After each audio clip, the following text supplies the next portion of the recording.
Hey guys, part two.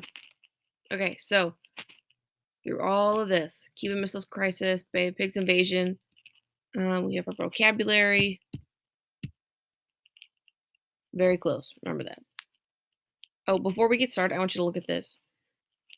Well, okay, Cuban Missile Crisis. Obviously, there's going to be missiles in Cuba. We're this close. This is how far they can reach. Okay, we'll come back to this map in a little bit, but keep that in mind. Okay, so in the beginning, the United States and Cuba were friends under Batista's rule. That's him. Batista was the Cuban leader before Castro. So our two countries were friendly. Trade and corporations existed in both countries, right? As you remember back on this map, we're pretty close to each other, so it just made sense.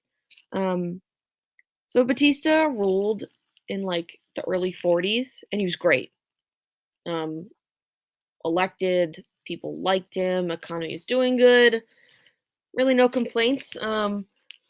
He stepped down and moved to Florida for like 10 years, worked and lived in Florida doing his thing. And then he came back to Cuba and was like, hey, I want to be president again. And he became a dictator. So he really changed. The economy started to suffer a little bit. People were unhappy. He used his power to intimidate others into following his political rule.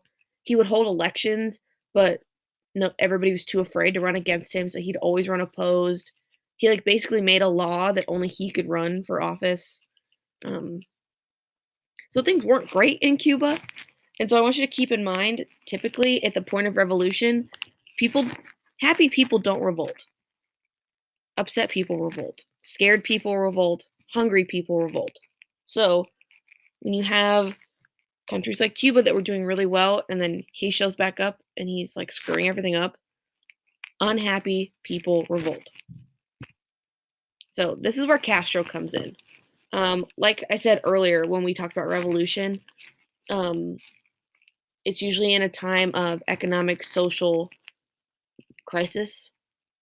This is one of those times. They were in crisis. So Castro and the revolutionaries kind of took up and took over. Um, Batista was removed, and a lot of people were exiled. A lot of his like followers and like high-ranking officials.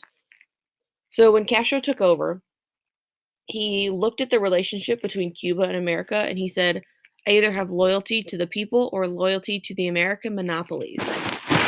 So we know what monopolies are, right? It's like when one company controls every aspect of their area of business. Um, you could say this about, oh, remember how I talked about how I work at Smuckers over the summers and how Smuckers is like buying all of this crazy stuff and how they have to be careful they don't buy, if they were to buy all of the peanut butter companies, if they bought, all of that, that would be monopoly. Um, Castro was just lumping all of the American stuff together into a monopoly. So obviously he's going to choose his Cuban people over these so said American monopolies. He began to nationalize all things American. Remember, nationalizing is the government taking control. So he's changing them into Cuban companies under the power of the Cuban government. At this time, when this was happening, it was the very end of Dwight Eisenhower's presidency. Remember, Eisenhower was the guy that led the D-Day invasion. After that, coming home, he became the president of the United States. He was president before Kennedy. He approved an invasion with Cuban exiles. So America started to train these exiles and equip them, get them ready. Like I said, a bunch of people were exiled after Batista was removed from office. So we're just these pictures of Castro and some people, the revolutionaries, going to take over Cuba. Okay, so next we have the Bay of Pigs invasion. All of that was background. This is the initial invasion you'll hear about. So the more power Castro gained and the more companies he took over, Americans really started to get scared. about the tension rising between Cuba and the United States. We talked about the domino theory in Southeastern Asia. One country falls, others are going to fall with it. Um, that was scary when it was over in Asia, and it's scary in Vietnam and Korea and how we're involved in those. But now it's spreading to Cuba, which is 90 miles off the coast of Florida. So it's really getting a lot closer and a lot scarier. Um, since people were starting to get so freaked out, Kennedy stood up and gave a speech saying, "No, we're not doing anything in Cuba. Don't worry. No American intervention." And then 5 days later, Americans and Cuban exiles invaded the Bay of Pigs in Cuba. That's just the name. The Bay of Pigs is the name. It failed horribly. Exiles expected more help from the Americans than they got. They also hoped that the Cubans that lived on the island would rise up against the government and again do another revolution, but they didn't. It all just really kind of fell apart, and a lot of people died from it. Um, this invasion really crushed and embarrassed JFK, and it clearly hurt the relationship even further between Cuba and the United States, right? You're not going to stay friends with a country that just invaded you. So, what is Castro going to do now? Who's he going to turn to? These all pictures from the Bay of Pigs invasion. Castro was livid, obviously. He's so mad. He turns to Khrushchev in the Soviet Union. And that spread more fear through the United States. So it was kind of like we drove them further into the arms of the communists.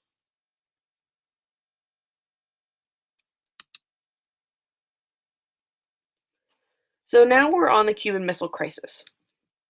Um, before this, the United States had put missiles in Turkey. Turkey is very close to the USSR. I want you to just picture a map of Europe in your head, if you can. Um, Turkey is very close to modern day Russia. Russia today was the USSR then. They're very close. They often speak the same language. Currency is similar. Culturally, they're very similar. So it was scary to them that we now had missiles there. So now the USSR is sending missiles to Cuba. The United States couldn't really put up a fight because we did it to Turkey. So it would seem very hypocritical and cause more issues if we were to freak out and demand them to turn them around. So instead of demanding Khrushchev take back his missiles, JFK orders a quarantine on Cuba. He specifically did not use the word blockade. Blockade has connotations with acts of war, and JFK didn't want to start a war, right? You do not want to start a war between two countries that both have nuclear capabilities. So JFK calls it a quarantine. We're not going to let any ships into Cuba. No American activity in Cuba. We're just going to isolate them. The goal was to block any communist assistance to Cuba. So JFK told Khrushchev to just stop, or the United States will have to take action. He didn't say what action, but that threat was there, that it was possible. The USSR didn't want war just as much as the United States didn't want war, but neither side was going to back down to look weak. Both countries were fighting to be the world's biggest superpower, because we were like number one and number two. So both of us wanted to stay on top. The United States sent more ships to move into place as the USSR sent more missiles and supplies to Cuba. So let's go back here. Okay, so here's Cuba. The U.S. blockade is around here. Okay. Over here is like the USSR, and so they're sending in ships. The United States is setting up this blockade. So tensions are rising. This is a quote from one of the war secretaries at the time. He said, "This was not only the most dangerous moment in the Cold War, it was the most dangerous moment in human history." So just imagine this. You're on a ship in the ocean, and there are giant ships coming from the USSR loaded with missiles. and your president told them, "You better stop or action will happen." It's scary, right? Two countries with nuclear capabilities are playing chicken right now. Okay, so as tension mounted and grew right before these last ships got to Cuba, a call came in from Moscow, which is in Russia, the USSR, to stop these ships before they got to Cuba. So all of them but one stopped.